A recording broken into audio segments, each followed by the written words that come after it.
Япон бол яагаад ч юм цаана нэх гоё чамин амттай байдаг те. Тэгвэл өнөөдөр хідүүлээ Япон хоолны үндсэн амтлагч болох даашиг ашиглаад хоёр төрлийн маш амархан хоол бэлтгэцгээе. Эхнийх нь болохоор жигэнсэн өндөг.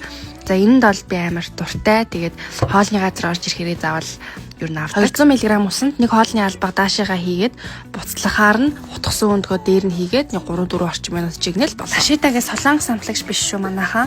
Ташита ч юм болохоор MSG болон махногооны хандтай юм амтлагч. Харин даашийн кацуо бүшиг загснаас гаргаж авдаг гоё умами амттай амтлагч байгаа. Таkoyakiгийн дээр тавьдаг нэг ягаа үрц шиг юмнууд дээ шүү дээ. Тэр хясан бацаатай шүүл, дахааны шүүл гээд ямар шүүлэн дээр хийж болно. Нэг тийм цаанаал гоё амт оруулж илээ. Хоёр дахь хоолн дээр болохоор би дахааны махаа чанжаагаад тэгээд удаантай шүүл хийсэн байгаа. Махны шүүл нь сайхан ялгараад ирсний дараа 1-2 халбыг хийн.